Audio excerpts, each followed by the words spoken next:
আসসালামু আলাইকুম। আজকে আমরা পঞ্চম শ্রেণীর গণিত বইয়ের ৪৮ পৃষ্ঠার সমাধান করব। গত ক্লাসে আমরা ৪৭ পৃষ্ঠার যে অঙ্কগুলো ছিল সেগুলোর সমাধান করেছি। যারা গত ক্লাসটি করেনি তারা ডেসক্রিপশন বক্সে লিঙ্ক থেকে গত ক্লাসটি করে নিবে। তো এখানে প্রথমেই আমরা ৯ নম্বর অঙ্কটি দিয়ে শুরু করব। এখানে ৯ নম্বর অঙ্কটি আমরা শুরু করব, তারপর ধারাবাহিকভাবে আমরা ৯, ১০, ১১, ১২ এবং ১৫ নম্বর অঙ্কের সমাধান করার চেষ্টা করব। তার আগে বলে রাখি, তোমাদের 2026 সালের পঞ্চম শ্রেণীর বৃত্তি পরীক্ষার অনলাইন ব্যাচ খুব শীঘ্রই চালু হতে যাচ্ছে। তোমরা যারা বিস্তারিত জানতে চাও তারা এই নাম্বারে যোগাযোগ করতে পারো।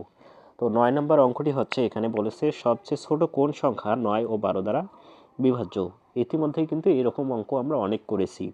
সবচেয়ে ছোট, এখানে কি বলেছে? ছোট, মানে দুটি সংখ্যার মধ্যে ছোট এরকম বা পর এরকম বোঝালে আমরা কি জানি যে ওই সংখ্যা দুটির মধ্যে লসাগু করতে হয়। লসাগু করলেই কিন্তু ৯ এবং ১২ এর যদি আমরা লসাগু করি তাহলেই কিন্তু ৯ ও ১২ দ্বারা সবচেয়ে ছোট কোন সংখ্যাটি বিভাজ্য হবে সেটা আমরা বের করতে পারবো। তো সেভাবেই আমরা লিখব। এখানে আমরা খাতায় প্রথমে লিখে নেব যে ৯ নম্বর লিখে আমরা খাতায় কি লিখে নেব? ৯ ও ১২ এর লসাগুই হবে সবচেয়ে ছোট ৯ ও ১২ দ্বারা বিভাজ্য সংখ্যা। তো আমরা কিন্তু ইতিমধ্যে বুঝে গিয়েছি যে যেহেতু এখানে ছোটোর কথা বলেছে, দুটো সংখ্যার মধ্যে ছোট কোনটা বিভাজ্য হবে, তাহলে আমরা বুঝতে পারতেছি যে এখানে লসাগু হবে। তাই আমরা লিখলাম যে ৯ ও ১২ এর লসাগুই হবে সবচেয়ে ছোট ৯ ও ১২ দ্বারা বিভাজ্য সংখ্যা। তাহলে ৯ ও ১২ এর লসাগুটা আমরা নির্ণয় করি। আমরা ইতিমধ্যেই লসাগু নির্ণয় করা শিখেছি। ৯ ও ১২ এর লসাগু আমরা নির্ণয় করতে গেলে আমাদেরকে এই ৯ ও ১২কে এমন একটা সংখ্যা দ্বারা ভাগ করতে হবে যেটা দ্বারা কি দুটোকেই ভাগ যায়, অথবা দুটোকেই ভাগ যায়, মৌলিক সংখ্যা দ্বারা আমাদেরকে ভাগ করতে হবে। ৩ একটি মৌলিক সংখ্যা, আমরা মৌলিক সংখ্যা দ্বারা দেখলাম যে এখানে ৩কেও ভাগ যায়, ১২কেও ভাগ যায়। আমরা এখানে ভাগ করলাম ৩কে যদি ৯ দ্বারা ভাগ করি তাহলে হচ্ছে ৩, এবং ৩কে ১২ দ্বারা ভাগ করলে হচ্ছে ৪। তারপর আমরা দেখলাম যে এখানে ৩ ও ৪ এর মধ্যে এমন কোনো সংখ্যা নেই যেটা দুটোকেই ভাগ যায়। তো এখন আমরা কি লিখব? এখন আমরা লিখব যে ৯ ও ১২ এর লসাগু, এগুলোকে আমরা গুণ করে দেব। ৩ গুণ ৩ গুণ ৪। এখানে আমরা লিখলাম যে ৩ গুণ ৩ গুণ ৪ কত হচ্ছে? ৩ তিরিকা ৯ আর ৪ লং হচ্ছে ৩৬। তার মানে ৯ ও ১২ এর লসাগু কত হচ্ছে? ৩৬। অথবা তোমাদের যে আরেকটি পদ্ধতিতে লসাগু নির্ণয় করা হয় সেই পদ্ধতিতেও তোমরা লসাগু নির্ণয় করতে পারো। তোমরা যে এর আগেতে যেভাবে শিখেছো যে গুণিতক বের করে, তোমরা এভাবে লিখবে যে ৯ এর গুণিতক। ৯ এর গুণিতক লেখার পর ৯ এর যে গুণিতকগুলো রয়েছে সেগুলো লিখবে। ৯ এর গুণিতকগুলো বলো তো কী কী? ৯, ১৮, তারপর হচ্ছে ২৭, তারপর হচ্ছে ৩৬। এভাবে ৯ এর গুণিতকগুলো কিন্তু অসংখ্য গুণিতক আমরা বের করতে পারবো। এরপর লিখবা যে ১২ এর গুণিতক। এটা দুটো সংখ্যার জন্য এই ৯ এর গুণিতক বা ১২ এর গুণিতক আমরা বের করতে পারবো, কিন্তু অসংখ্য সংখ্যার ক্ষেত্রে কিন্তু এই গুণিতকগুলো বের করা হবে না। তখন আমরা এই পদ্ধতিতেই লসাগু বের করতে হবে। তাই তোমাদেরকে এই পদ্ধতিতে লসাগু নির্ণয় করা শিখতে হবে। তো এখানে লিখবে যে ১২ এর গুণিতক ১২, ২ × ২৪, ৩ × ১২ কত? ৩৬। এভাবে অসংখ্য লসাগু আমরা গুণিতক বের করতে পারবো। তাহলে দুটোর মধ্যে কমন কি বা মিল কোনটা? ৩৬। তার মানে এই ৩৬টাই হচ্ছে এখানে ৯ ও ১২ এর লসাগু। তাহলে আমরা সবশেষে লিখব যে ৯ ও ১২ দ্বারা বিভাজ্য সবচেয়ে ছোট সংখ্যা হচ্ছে ৩৬। এটাই হচ্ছে ৯ নম্বর যে প্রশ্নটি, সেটার উত্তর। এখন আমরা পরবর্তী অঙ্কটি এখানে দেখতে পাচ্ছি যে পরবর্তী অঙ্কটি আমাদেরকে ১০ নম্বরে বলেছে। আমরা এখানে দেখতে পাচ্ছি যে এখানে বলেছে পঞ্চম শ্রেণীর ১৮ জন ছেলে ও ২৭ জন মেয়ের মধ্যে সমান ভাগে ভাগ করে দেওয়ার জন্য সর্বনিম্ন কতটি চকলেট লাগবে? তো এখানেও কিন্তু আমাদেরকে একটি ক্লু দিয়েছে, সেটা হচ্ছে সর্বনিম্ন। দুটি সংখ্যার মধ্যে সর্বনিম্ন কতটি চকলেট লাগবে সমান ভাগে ভাগ করে দেওয়ার জন্য সেটা নির্ণয় করতে বলা হয়েছে। আর এটা নির্ণয় করার জন্য আমাদেরকে কি করতে হবে? লসাগু করতে হবে। কারণ একটু আগেই আমরা জানলাম যে ছোট দুটি সংখ্যার মধ্যে ছোট, সর্বনিম্ন বা পরপর এ ধরনের যে কথাগুলো বললে আমরা কি বের করব? লসাগু বের করব। তাহলে এখানে আমাদেরকে কি করতে হবে? ১৮ ও ২৭-এর যদি আমরা ১৮ ও ২৭ জন ছেলেমেয়ের মধ্যে সমান ভাগে ভাগ করে দেওয়ার জন্য সর্বনিম্ন কতটি চকলেট লাগবে এটা নির্ণয়ের জন্য আমাদেরকে কী করতে হবে? এই লসাগু নির্ণয় করতে হবে। কত ১৮ ও ২৭-এর। তাহলে এখানে আমরা লিখব লসাগু নির্ণয়ের পূর্বে আমরা অঙ্কটি সাজিয়ে নেব এভাবে: ১৮ জন ছেলে ও ২৭ জন মেয়ের মধ্যে সমান ভাগে ভাগ করে দেওয়ার জন্য সর্বনিম্ন কতটি চকলেট লাগবে তা নির্ণয়ের জন্য ১৮ ও ২৭-এর লসাগু, এখানে কি লসাগু নির্ণয় বা লসাগু বের করি। তাহলে আমরা এখানে ১৮ ও ২৭-এর লসাগু নির্ণয় করব। প্রথমে ১৮ ও ২৭-এর লসাগু নির্ণয়ের জন্য ১৮ ও ২৭টিকে এভাবে লিখব। লেখার পর আমরা দেখব যে 18 ও 27কে কত দ্বারা ভাগ যাচ্ছে। দুটো সংখ্যাকে কত দ্বারা ভাগ যায় বলো তো? 3 দ্বারা দুটো সংখ্যাকেই কিন্তু ভাগ যায়। তাহলে কত হচ্ছে? 3 6 18 এবং 3 লং 27। 3 6 18 এবং 3 লং কত হচ্ছে? 27। তাহলে এখানে আমরা দেখতে পাচ্ছি যে 3 আর 9কে আবার কোন সংখ্যা দ্বারা ভাগ যায়? এখানে আমরা দেখতে পাচ্ছি যে 3 আর 9কে 3 দ্বারা কিন্তু ভাগ যাচ্ছে। তাহলে হচ্ছে 3 দুগুণ 6 আর 3 তিরিকা 9। এখন এই 2 আর 3 রইল। এই 2 আর 3কে কি আরও কোনো সংখ্যা দ্বারা ভাগ করা যায়? না, আমরা দেখতেছি 2 আর 3কে কোনো একক সংখ্যা দ্বারা ভাগ করা যায় না। তার মানে আমরা আর ভাগ করব না। এখন আমরা কি করব? এখানে আমরা লসাগুটি নির্ণয় করব। লসাগু নির্ণয় করার জন্য কি এই সবগুলো সংখ্যাকে আমরা কি করব? গুণ করব। এগুলোকে আমরা গুণ করব। এগুলো তোমরা খাতায় লিখবে না, তোমরা শুধু ওটাই লিখবে। তো আমরা এখানে কি লিখব? যে নির্ণয়ে লসাগু।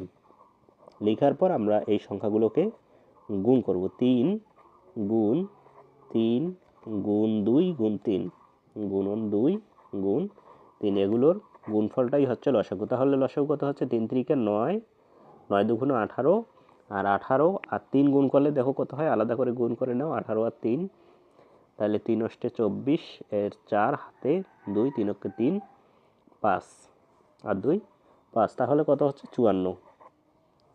এই 54ই হচ্ছে কি 18 ও 27-এর লসাগু। আর এই লসাগুটাই কি 18 জন ছেলে ও 27 জন মেয়ের মধ্যে সমান ভাগে ভাগ করে দেওয়ার জন্য সর্বনিম্ন কতটি চকলেট লাগবে। তার মানে এখানে আমরা সবশেষে লিখব যে সুতরাং সর্বনিম্ন কতটি চকলেট লাগবে? সর্বনিম্ন চকলেট লাগবে।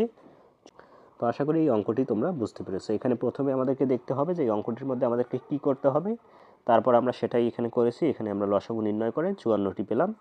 লসাগু নির্ণয় করা ইতিমধ্যেই তোমরা হয়তো শিখে গিয়েছো। তো এটা খুব একটা কঠিন বিষয় নয় তোমাদের জন্য এখন আর লসাগু গসাগু নির্ণয় করা। এরপর আমরা 11 নম্বর অঙ্কটি সমাধান করার চেষ্টা করব। এখানে বলেছে সর্বাধিক কতজন শিক্ষার্থীর মধ্যে 22টি আম ও 66টি লিচু সমান ভাগে ভাগ করে দেওয়া যাবে। তো এতক্ষণ আমরা কি দেখলাম যে আমাদেরকে বলেছিল যে সর্বনিম্ন কতটি, এখানে বা ছোট। এখন আমাদেরকে কি বললো? আমাদেরকে বলল যে সর্বাধিক কতজন শিক্ষার্থীর মধ্যে 22টি আম ও 66টি লিচু সমান ভাগে ভাগ করে দেওয়া যাবে। এখানে আমরা দেখতে পাচ্ছি যে আমাদেরকে কি করতে হবে? গসাগু নির্ণয় করতে হবে। কারণ আমরা জানি যে কোনো অঙ্কের মধ্যে দুটি সংখ্যার মধ্যে বা একাধিক সংখ্যার মধ্যে যদি সর্বাধিক কোনো কিছু নির্ণয় করতে বলা হয় তাহলে আমরা গসাগু নির্ণয় করব। তাহলে এখানে আমাদেরকে গসাগু নির্ণয় করতে হবে। আমরা গসাগু দুইভাবে নির্ণয় করতে পারি। একটা হচ্ছে ইউক্লিডীয় পদ্ধতি। এভাবে আমরা 22 এবং 26 লিখবো। লেখার পর আমরা যেভাবে ভাগ করি, এখানে আমরা দেখব যে 22 ও 26কে কত দ্বারা ভাগ যাচ্ছে? আমরা দেখব যে 2 দ্বারা ভাগ যাচ্ছে। তাহলে আমরা লিখব 11 আর এখানে 13। তারপর আমরা কি করব? এখানে যেটা দ্বারা আমরা ভাগ করেছি সেটাই হচ্ছে এখানের গসাগু। অথবা আমরা কি করব? 22 এবং 26-এর গুণনীয়কগুলো বের করে আমরা গসাগু নির্ণয় করব। তার আগে আমরা এখানে লিখব 11 নম্বর দিয়ে 22 ও 26 এর গসাগুই হবে সর্বাধিক শিক্ষার্থীর সংখ্যা। 22 ও 26-এর গসাগুই হবে কি? সর্বাধিক শিক্ষার্থীর সংখ্যা। মানে সর্বাধিক 22 ও 26-এর যে গসাগুটা হবে সেটাই হবে সর্বাধিক শিক্ষার্থীদের মধ্যে এই 22টি আম ও 66টি লিচু ভাগ করে দেওয়া যাবে। তাহলে আমরা গসাগু নির্ণয় করি। আমরা গসাগু নির্ণয় করার জন্য 22-এর গুণনীয়কগুলো নির্ণয় করব। 22-এর গুণনীয়ক কী কী বলো তো? 1 2, তারপর আর 11 দুগুণে হচ্ছে 22, জন্য 22-এর গুণনীয়ক আর হচ্ছে 22 নিজে। আর কিন্তু 22-এর কোনো গুণনীয়ক নেই। এরপর 26-এর গুণনীয়কগুলো দেখো কি? 1 2, তারপর 26-এর গুণনীয়ক কত? 13 আর 26 নিজে। এগুলোই হচ্ছে 26-এর গুণনীয়ক। তো এখানে আমাদের যদি গসাগু আমরা নির্ণয় করতে চাই, মানে হচ্ছে গরিষ্ঠ সাধারণ গুণনীয়ক, মানে হচ্ছে দুটো সংখ্যার মধ্যে সবচেয়ে বড় যে মিল সংখ্যাটা। এখানে মিল সংখ্যা কোনটা বলো তো? এখানে মিল সংখ্যা হচ্ছে 2 ছাড়া আমরা কোথাও মিল দেখতে পাচ্ছি না। 2 এখানেও আছে, 2 এখানেও আছে। তার মানে হচ্ছে এখানকার গসাগু হচ্ছে 2। নির্ণয় গসাগু কত? 2। তার মানে এখানে 22 ও 26-এর গসাগু হবে 2 জন শিক্ষার্থীর মধ্যে সমানভাবে ভাগ করে দেওয়া যাবে সর্বাধিক। তাহলে এখানে আমরা লিখব সবশেষে সর্বাধিক 2 জন শিক্ষার্থীর মাঝে 22টি আম ও 26টি লিচু সমানভাবে ভাগ করে দেওয়া যাবে। তো এই অঙ্কটা আমরা দেখলাম যে এখানে সর্বাধিক বলেছে, এজন্য আমরা গসাগু নির্ণয় করব। 22 এবং 26-এর গসাগু নির্ণয় করে আমরা দেখলাম যে গসাগু হচ্ছে 2। তার মানে আমরা বুঝলাম যে সর্বাধিক 2 জন শিক্ষার্থীর মাঝে 22টি আম ও 26টি লিচু সমানভাবে ভাগ করে দেওয়া যাবে। তো এটাই হচ্ছে মূলত এখানে 11 নম্বর যে অঙ্কটি আমাদেরকে দিয়েছিল সেটার উত্তর। এখন আমরা এখানে 12 নম্বর যে অঙ্কটি আছে সেটার সমাধান করার চেষ্টা করব। 12 নম্বর অঙ্কটি হচ্ছে একটি রাস্তায় 12 মিটার পর পর গাছ ও 20 মিটার পর পর ল্যাম্পপোস্ট আছে। রাস্তার শুরুতে গাছ এবং ল্যাম্পপোস্ট পাশাপাশি থাকলে কত মিটার পর পর গাছ ও ল্যাম্পপোস্ট পুনরায় পাশাপাশি থাকবে? তো এই ধরনের অঙ্ক তোমরা ইতিমধ্যেই কিন্তু করেছো।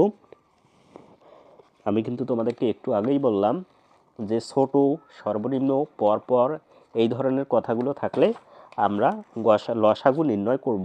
তো এখানে আমরা দেখতে পাচ্ছি যে আমাদেরকে বলেছে রাস্তার শুরুতে গাছ এবং ল্যাম্পপোস্ট পাশাপাশি থাকলে কত মিটার পর পর গাছ এবং ল্যাম্পপোস্ট পুনরায় পাশাপাশি থাকবে। তো পুনরায় পরপর এ ধরনের শব্দগুলো থাকলে কি হবে? লসাগু নির্ণয় করতে হবে। তো দেখো এখানে বলেছে একটি রাস্তায় 12 মিটার পরপর গাছ, মানে 12 মিটার পরপর একটা করে গাছ লাগানো হয় বা আছে, আর 20 মিটার পরপর ল্যাম্পপোস্ট আছে। তো এখানে বললো রাস্তার শুরুতে গাছ ও ল্যাম্পপোস্ট পাশাপাশি থাকলে কত মিটার পরপর গাছ ও ল্যাম্পপোস্ট পুনরায় একসাথে থাকবে।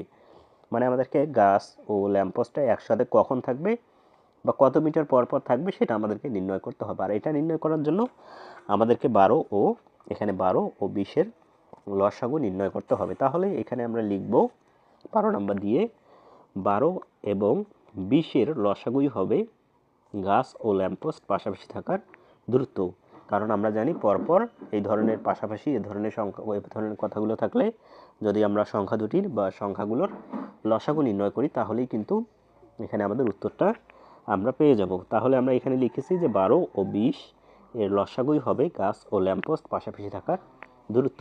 তাহলে আমরা এখানে আগের অঙ্কগুলোতে আমরা এভাবে করেছিলাম না, 12 আর 20 এভাবে আমরা লসাগু নির্ণয় করেছিলাম। আমরা দেখেছিলাম যে কোনটার মধ্যে ভাগ যায় সেটা আমরা এখানে ভাগ করে দিয়েছিলাম, তারপর আমরা সবগুলোকে গুণ করেছিলাম। তো এখানে আমরা কি করব? গুণিতক নির্ণয় করে আমরা গসাগু নির্ণয় করতে পারবো। আমাদের মূল কাজ হচ্ছে লসাগু নির্ণয় করা। কোন পদ্ধতিতে সেটা কিন্তু বড় কথা নয়, কিন্তু বড় সংখ্যার ক্ষেত্রে আমরা এই পদ্ধতিটা রয়েছে এটার মাধ্যমে লসাগু নির্ণয় করব। আর ছোট ছোট সংখ্যা হলে আমরা এই গুণিতকের মাধ্যমে নির্ণয় করতে পারি, কিন্তু বড় সংখ্যার ক্ষেত্রে বা অনেকগুলো সংখ্যার ক্ষেত্রে এই গুণিতক পদ্ধতিটা প্রযোজ্য নাও হতে পারে, অনেক কঠিন হতে পারে, অনেকগুলো দেখা যাচ্ছে অনেকগুলো গুণিতক নিতে হচ্ছে। তো 12 এর গুণিতকগুলো আমরা লিখব। 12কে আমরা 1 দ্বারা গুণ করব তাহলে হচ্ছে 12, 12কে আমরা 2 দ্বারা গুণ করব তাহলে হচ্ছে 24, 12কে আমরা যদি 3 দ্বারা গুণ করি তাহলে হচ্ছে 36, 12কে যদি আমরা 4 দ্বারা গুণ করি তাহলে হচ্ছে 48, আর 12কে যদি আমরা 5 দ্বারা গুণ করি তাহলে হচ্ছে 60। এভাবে আমরা অসংখ্য গুণিতক নিতে পারি। এরপর আমরা যদি 20কে 1 দ্বারা গুণ করি তাহলে হচ্ছে 20, 20কে যদি আমরা 2 দ্বারা গুণ করি তাহলে হচ্ছে 40, আর 20কে যদি আমরা 3 দ্বারা গুণ করি তাহলে হচ্ছে কত? 60, 20কে 4 দ্বারা গুণ করলে হচ্ছে 80। এভাবে আমরা অসংখ্য গুণিতক বের করতে পারি। এখন আমাদেরকে দেখতে হবে যে 12 এর গুণিতক এবং 24 এর গুণিতকের মধ্যে মিল, সাধারণ মিলটা কোটা।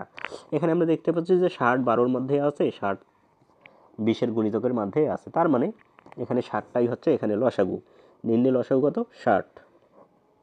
তার মানে যেহেতু 12 এর 20-এর লসাগুই এখানে ল্যাম্পপোস্ট পাশাপাশি থাকার দূরত্ব, তাহলে আমরা লিখব যে রাস্তার শুরুতে গাছ ও ল্যাম্পপোস্ট পাশাপাশি থাকলে 60 মিটার পর পর আবার পাশাপাশি থাকবে। তো রাস্তার শুরুতে যদি গাছ ও ল্যাম্পপোস্টটা পাশাপাশি থাকে তাহলে এখানে দেখলাম যে লসাগু হচ্ছে 60, তার মানে 60 মিটার পর পর আবার গাছ ও ল্যাম্পপোস্ট পাশাপাশি থাকবে। তো এটাই হচ্ছে তোমাদের 12 নম্বর যে প্রশ্নটি সেটার উত্তর। এখন আমরা কি করব? এখন আমরা 13 নম্বর যে অঙ্কটি আছে সেটার সমাধান করার চেষ্টা করব। 13 নম্বর অঙ্কটি খুবই সহজ একটি অঙ্ক। 3টি ঘন্টা একত্রে বাজার পর যথাক্রমে 15, 20, 25 মিনিট অন্তর বাজতে লাগলো। তাহলে কতক্ষণ পর ঘন্টাগুলো আবার একসঙ্গে বাজবে?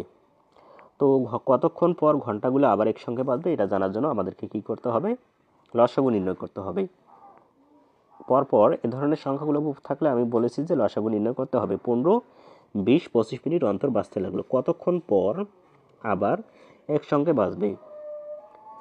তো এটা বের করার জন্য আমরা কি করব? লসাগু নির্ণয় করব। কেন লসাগু নির্ণয় করব? কারণ আমরা জানি যে একাধিক সংখ্যার মধ্যে যদি এখানে যথাক্রমে বা পরপর এই ধরনের সংখ্যাগুলো থাকে, এত অন্তর এত কতক্ষণ পর, এই এই সংখ্যা এই ধরনের কথাগুলো থাকলে আমাদেরকে লসাগু নির্ণয় করে উত্তর করতে হবে।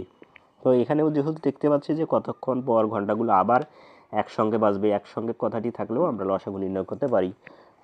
এটার মাধ্যমে আমরা বুঝবো যে এখানে লসাগু নির্ণয় করে অ্যান্সার করতে হবে। তাহলে আমরা প্রথমে কি করব, 15 এখানে 1 নম্বরের সমাধান, এখানে দুটি অঙ্ক দিয়েছে, প্রথমে 1 নম্বর তারপর 2 নম্বর। তো প্রথমে আমরা 1 নম্বরের অঙ্কটি সমাধান করি। 1 নম্বর অঙ্কটি কিভাবে সমাধান করব, 15, 20 ও 25-এর লসাগুই হবে ঘন্টাগুলো আবার একসাথে বাজার সময়। তো খুব স্বাভাবিক, 15, 20 ও 25-এর লসাগুই তো হবে ঘন্টাগুলো আবার একসঙ্গে বাজার সময়। তো আমরা 15, 20 এবং 25-এর লসাগু নির্ণয় করি। এখানে আমরা দেখতে পাচ্ছি 15, 20 এবং 25, বলতো তিনটি সংখ্যার মধ্যে কোন সংখ্যাটা দ্বারা গুণ যায়, তিনটাকেই ভাগ যায়। এখানে আমরা দেখতে পাচ্ছি যে 5 নিলে তিনটে সংখ্যাকেই কিন্তু ভাগ যাচ্ছে। তাহলে কথা হচ্ছে 3 5 15, 4 5 20 এবং 5 5 25। আর কি কোনো সংখ্যা আছে যেটা 3, 4 এবং 5কে একসাথে ভাগ যায়? না, এমন কোনো সংখ্যা নেই। অন্তত দুটি সংখ্যাকেও ভাগ যায় এমন একক কোনো সংখ্যা নেই।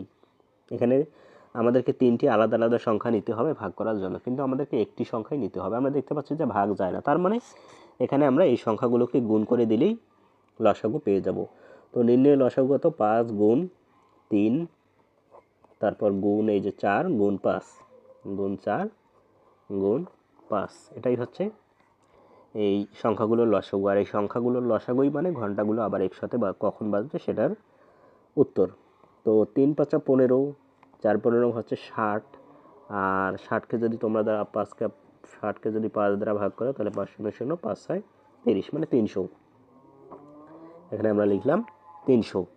তাহলে কি হবে, ঘন্টাগুলো আবার একসাথে বাজবে 300 মিনিট পর। ঘন্টাগুলো আবার একসাথে কত মিনিট পর বাজবে, 300 মিনিট পর বাজবে।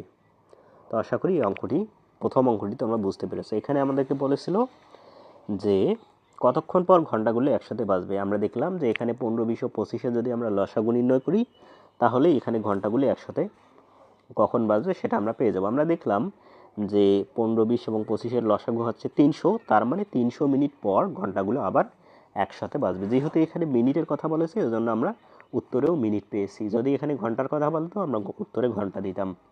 তো এরপর দেখো পরবর্তী অঙ্কটি, ঘন্টা 3টি দুপুর 1টায় বাজার পর পরবর্তীকালে কোন সময় পুনরায় একত্রে বাজবে?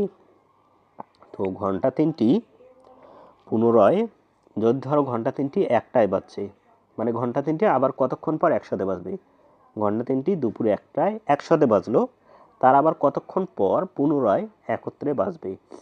তো আমরা কিন্তু জানলাম যে ঘন্টা 3টি 300 মিনিট পর একসাথে বাজে। তার মানে ঘন্টা 3টি যদি 1টায় বাজে, 1টা বাজার 300 মিনিট পর আবার একসাথে বাজবে। 300 মিনিট তো আমরা এখানে লিখতে পারবো না, 1টার পরে যদি আমরা 300 মিনিট যোগ করে দিই তাহলে কিন্তু আমরা তো উত্তরটা পেলাম না। তার মানে 300 মিনিটকে প্রথমে আমাদেরকে ঘন্টায় আনতে হবে। তাহলে প্রথমে এখানে আমাদের এই অঙ্কটি 2 নম্বর অঙ্কটি যদি আমরা করতে চাই তাহলে আমরা কি লিখব? আমরা লিখব যে ঘন্টাগুলো ক হতে পাই, আমরা লিখব 1 হতে পাই।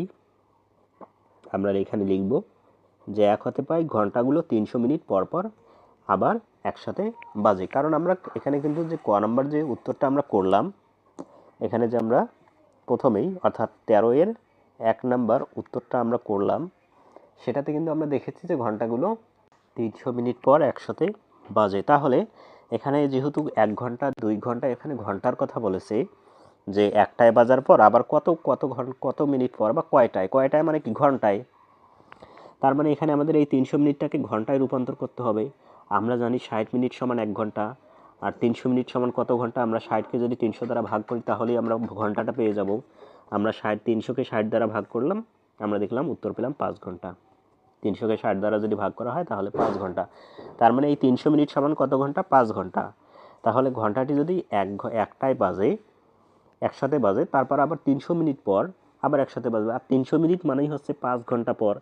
আর তার মানে আমরা 1-এর সাথে যদি 5 যোগ করে দিই তাহলে ঘন্টাটি 5 যোগ 1, তার মানে 6টায় আবার একসাথে বাজবে, সেটাই আমরা এখানে লিখব। অর্থাৎ ঘন্টাগুলো এখানে লিখব কি, ঘন্টাগুলো দুপুর 1টায় বাজার পর 5 ঘন্টা পর অর্থাৎ 1 যোগ 5 মানে হচ্ছে 6টায় আবার একসাথে বাজবে। আশা করি তোমরা অঙ্কটি বুঝতে পেরেছো। তো এরপর যদি আমরা এখানে 14 নম্বর অঙ্কটি করি, এখানে বলা হয়েছে নিচে একটি আয়তাকার মেঝের ছবি দেওয়া হয়েছে। এটা একটি আয়তাকার ছবি, যার এখানে প্রস্থ দিয়েছে 36 মিটার এবং 48 মিটার দিয়েছে দৈর্ঘ্যটা। কোনো খালি জায়গা না রেখে আমরা মেঝেতে বর্গাকার কার্পেট বসাতে চাই। তো এই যে মেঝেটা এখানে দেখতেছো, এখানে কোনো খালি জায়গা থাকবে না, এখানে বর্গাকার কার্পেট, অনেকগুলো বর্গাকার কার্পেট বসবে। তো বর্গাকার কি সেটা কিন্তু আমরা গত ক্লাসে জেনেছি যে বাহুর 4টা বাহুই সমান, যে ক্ষেত্রে 4টা বাহুই সমান সেটাকে বলা হয় বর্গাকার ক্ষেত্র। যেমন এখানে দেখো, এদিকেও 4 মিটার, এদিকেও 4 মিটার, এদিকেও 4 মিটার, এদিকেও 4 মিটার, এরকম 4 বাহু সমান। সেই রকম এইরকম বর্গাকার ক্ষেত্রগুলো দ্বারা, এই বর্গাকার ক্ষেত্রগুলো দ্বারা কি হবে, এই যে এখানে যে মেঝেটি রয়েছে সেটা পরিপূর্ণ হবে। তো এখন আমাদেরকে এখানে 1 নম্বরে বলেছে মেঝেতে বসানো যাবে এমন বৃহত্তর কার্পেটের এক বাহুর দৈর্ঘ্য নির্ণয় করো।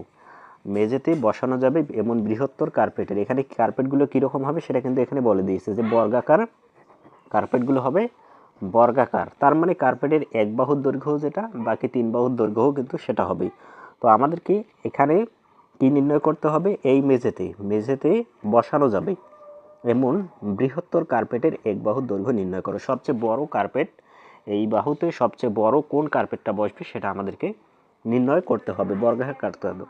আর এখানে কি দিয়েছে যে 36 মিটার এবং 48 মিটার, দৈর্ঘ্যটা হচ্ছে 36 মিটার, 48 মিটার এবং প্রস্থ হচ্ছে 36 মিটার। তার মানে এই 48 মিটার দৈর্ঘ্য এবং 36 মিটার প্রস্থ বিশিষ্ট আয়তাকার ক্ষেত্রের মাঝে আমাদেরকে বের করতে হবে যে বর্গাকার ক্ষেত্রের এক বাহুর দৈর্ঘ্য, সবচেয়ে বড় বৃহত্তম কার্পেটের এক বাহুর দৈর্ঘ্য নির্ণয় করতে হবে। তার মানে এখানে আমাদেরকে বৃহত্তম দিয়েছে, বৃহত্তম বললে আমরা কি করব, গসাগু করব।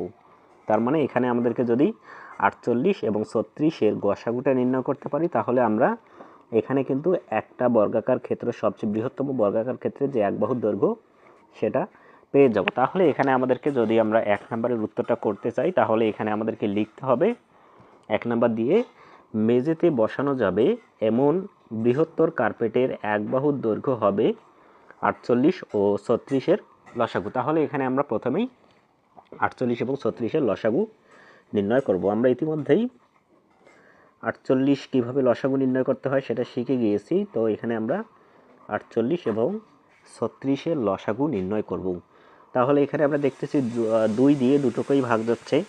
তাহলে প্রথমে আমরা 2 দিয়ে ভাগ করব।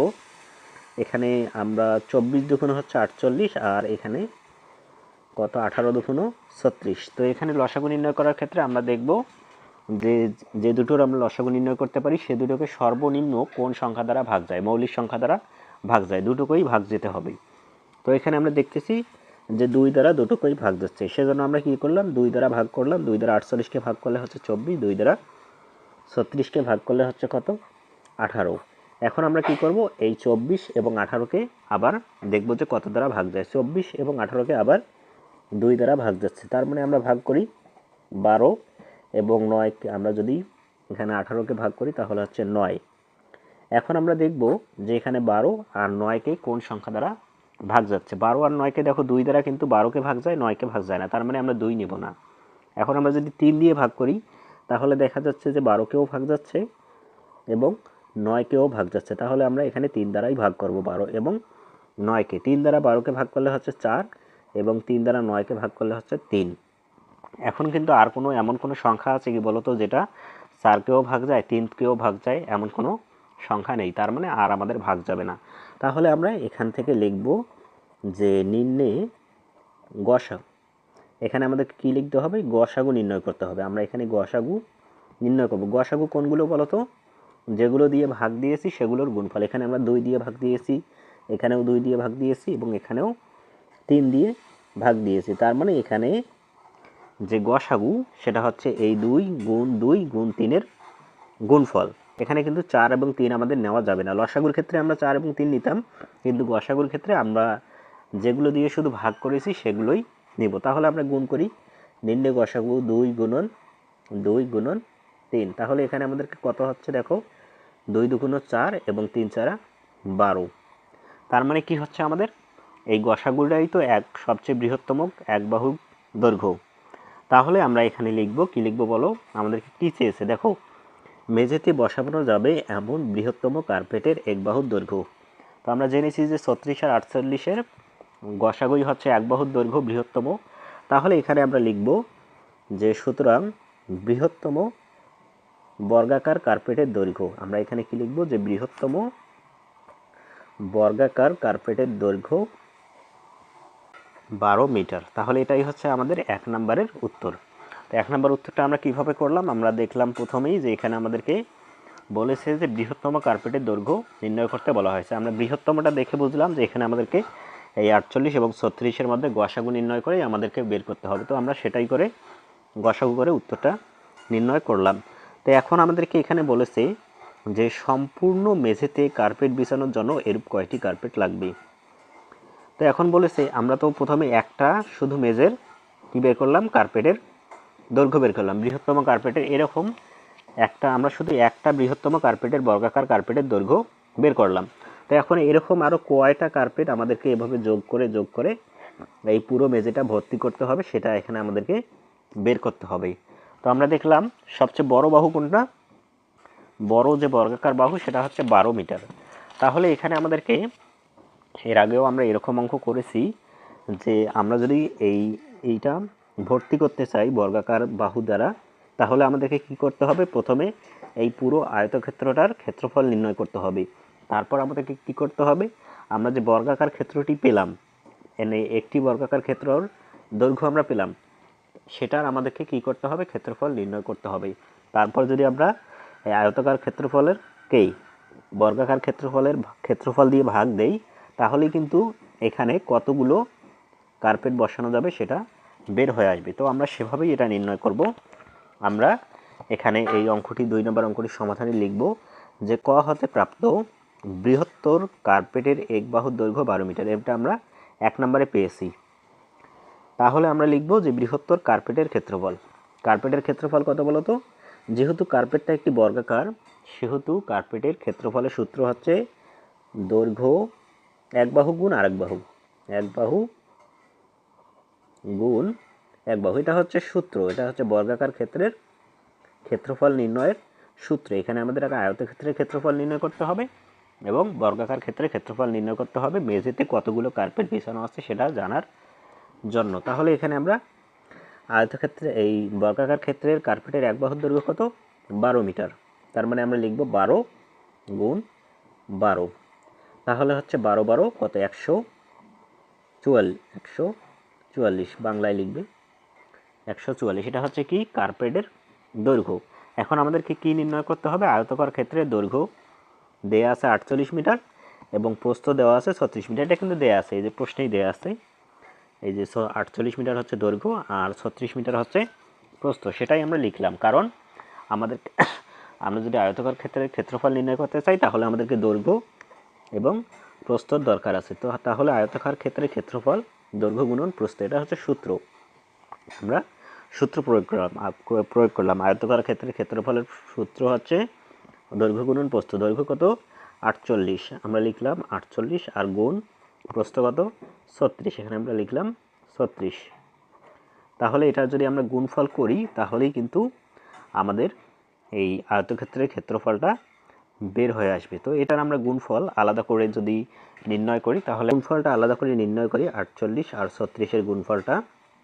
তো 6 8 48-এর 8 হাতে 4, 4 6 24, 24 আর 4 হচ্ছে 28, 288 প্রথমে হলো, এক ঘর আমরা কাটা দেব। এরপর 3 8 24, 24-এর 4 হাতে 2, 3 4 12 আর একে 14।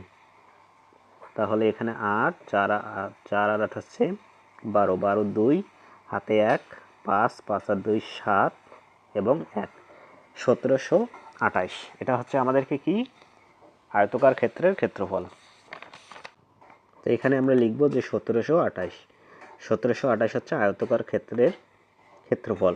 তো এখন আমাদেরকে কি করতে হবে, কার্পেটে কতগুলো, এই যে এখানে এই যে কার্পেটের মধ্যে কতগুলো কার্পেট বসানো যাবে এই মেঝের মধ্যে সেটা নির্ণয়ের জন্য আয়তকার ক্ষেত্রের ক্ষেত্রফল ভাগ এই কার্পেটের ক্ষেত্রফলটা দ্বারা যদি আমরা ভাগ করি তাহলে কিন্তু কয়টি এখানে ক্ষেত্রফল হবে সেটা বের হয়ে আসবে। তাহলে আমরা এখানে দেব সম্পূর্ণ মেঝেতে কার্পেট বিছানোর জন্য কার্পেট লাগবে। এখানে আমরা কি করব, 1728-কে এভাবে আমরা 28কে 1728 কি আয়তকার ক্ষেত্রের ক্ষেত্রফল ভাগ কি 144 144 হচ্ছে কার্পেটের ক্ষেত্রফল। এটা আমরা ভাগ করে দেব। তো এটা ভাগ করে যেটাই বের হবে সেটাই হচ্ছে আমাদের উত্তর। তো আমরা যদি ভাগটা আলাদা করে নিই তাহলে আমরা লিখব যে 1728 ভাগ হচ্ছে 144। তাহলে এখানে কয়বার যাচ্ছে 144, একবার 1 দিয়ে আমরা গুণ করলে এখানে হচ্ছে 144। তারপর আমরা কি করব বিয়োগ করব। 4 আছে 12 করতে, এখানে আমরা লিখতে পারি 8 এবং 4 আছে 5 আছে 7 করতে 2 আর এখানে 1 মিলে গেল 0। তার এখন কি করলাম দেখলাম যে 144 বড় আর 28 হচ্ছে ছোট, সেজন্য কি উপরের একটি সংখ্যা আমরা নামিয়ে নিলাম।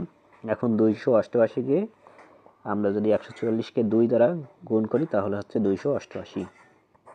তার মানে 1728কে যে 1728কে যদি তুমি 144 দ্বারা ভাগ করো তাহলে উত্তর হচ্ছে কত 12। মানে আমরা ভাগের জায়গায় লিখব যে 12টি, এটাই হচ্ছে উত্তর। তার মানে এখানে আমরা কি লিখব যে সম্পূর্ণ মেঝেতে কার্পেট বিছানোর জন্য 12টি কার্পেট লাগবে। এই তো প্রথম কার্পেটটির মতন, প্রথম কার্পেট কি 12 মিটারের 12টি কার্পেট লাগবে। এটাই হচ্ছে 14 নম্বর অঙ্কের উত্তর। এখানে 15 নম্বর অঙ্ক আরেকটি দিয়েছে, সেটা হচ্ছে এখানে বলেছে যে একটি ঝুড়িতে 42টি আম ও 105টি লিচু আছে। এখানে 1 নম্বরে বলেছে সর্বাধিক কতজন শিক্ষার্থীর মধ্যে আম ও লিচু সমান ভাগে ভাগ করে দেওয়া যাবে। তার মানে এখানে সর্বাধিক বলেছে, এজন্য আমরা কি করব 42 ও 105 যদি আমরা গসাগু নির্ণয় করি তাহলে আমরা উত্তর পেয়ে যাব। এরপর প্রত্যেকে কয়টি করে আম ও লিচু পাবে। তো এখানে যতজন এখানে আমরা পাবো, প্রথমে কতজন শিক্ষার্থীর মধ্যে লিচু ভাগ করে দেওয়া যাবে সেটা নির্ণয় করব। তারপর আমরা কি করব দেখব যে এই যে এখানে আম কতজন পাচ্ছে আর লিচু কতজন পাচ্ছে। তো প্রথমেই আমাদেরকে 1 নম্বর যে প্রশ্নটি আছে সেটার উত্তর করতে হবে। তো 1 নম্বর প্রশ্নটির উত্তর করার জন্য আমরা কি করব 42 ও 105 এর গসাগু নির্ণয় করব। তো 42 এবং 105কে কত দ্বারা ভাগ যায় বলো তো? 2 দ্বারা 105কে ভাগ যায় না, আমরা এখানে 3 দ্বারা ভাগ করতে পারি। 3 দ্বারা, কারণ 3 দ্বারা কতকে যায় 42কেও যায় 105কেও যায়। তুমি যদি 3 দ্বারা 42কে ভাগ করো তাহলে কত হচ্ছে 14। 14 হচ্ছে ভাগফল। 3 দ্বারা 42কে ভাগ করলে হচ্ছে 14। আর 3 দ্বারা যদি তুমি 105কে ভাগ করো তাহলে কত হচ্ছে 3 3 9 আর এখানে হচ্ছে 3 5 15 35। তো এখন দেখো দুটোর মধ্যে কোন সংখ্যাটা দ্বারা ভাগ যায়। এখন তো 14 এবং 35কে আমরা কোন সংখ্যা দ্বারা ভাগ করতে পারি বলো তো? আমরা 7 দ্বারা 14 এবং 35কে ভাগ করতে পারি। 7 2 14 এবং 5 7 হচ্ছে 35। তার মানে 2 এবং 5কে আর কোনো সংখ্যা দ্বারা ভাগ যায় না। তার মানে এই দুটোর গুণফলই হচ্ছে গসাগু। তাহলে আমরা লিখব নির্ণয় গসাগু হচ্ছে 3 গুণন 7, 3 7 কত হচ্ছে 21।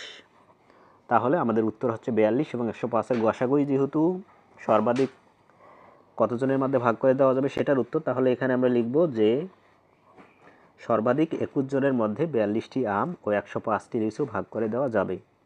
তো এখন আমাদেরকে 2 নম্বরে কি বলেছে দেখো, প্রত্যেকে কয়টি করে লিচু পাবে। তো একজনে এখানে কতজন মানুষ লিচু পাবে সেটা কিন্তু আমরা এখানে বের করলাম যে 21 জন মানুষ, সর্বোচ্চ 21 জন মানুষ আম ও লিচু পাবে। তার মানে 21 জন মানুষ আম কতটি পাবে সেটা আমাদেরকে বের করতে হবে, আর 21 জন মানুষ লিচু কতটি পাবে সেটা আমাদেরকে বের করতে হবে। তাহলে আমরা লিখব যে 21 জন শিক্ষার্থী আম ও লিচু পাবে। তাহলে প্রত্যেকে আম কত করে পাবে, আম আছে কতটি সেটা আমাদেরকে দেখতে হবে। আম আছে 42টি। এই 42কে যদি আমরা 21 দ্বারা ভাগ করি তাহলে আমরা আম কতটি করে পাবে সেটা আমরা বের করতে পারবো। তাহলে 42 ভাগ 21 সমান হচ্ছে 2। তার মানে এই আম কতটি করে পাবে, আম 2টি করে পাবে। 21 জন মানুষ আম 2টি করে পারবে। আর লিচু কতটি করে পাবে সেটা আমরা যদি নির্ণয় করতে পারি তাহলে আমাদেরকে দেখতে হবে লিচু কতটি আছে। লিচু কতটি আছে বলো তো? 105টি। তো 105 যদি আমরা 21কে ভাগ দেই তাহলে হচ্ছে এখানে লিচু কতটি করে পাবে সেটা আমরা বের হয়ে আসবে। তো 105কে তুমি যদি 21 দ্বারা ভাগ দাও তাহলে কত হবে 5 হবে, 5টি। তার মানে লিচু 5টি করে পাবে। লিচু কতটি করে 5টি করে পাবে। তাহলে এটাই হচ্ছে আমাদের উত্তর। 21 জন শিক্ষার্থী আম পাবে 2টি করে আর লিচু পাবে 21টি করে। তো এটাই হচ্ছে তোমাদের আজকের এই 48 পৃষ্ঠার অ্যান্সার। আশা করি তোমরা বুঝতে পেরেছো কিনা সেটা একটু আমাদের ফেসবুক গ্রুপে জয়েন হয়ে জানিয়ে দিতে পারো।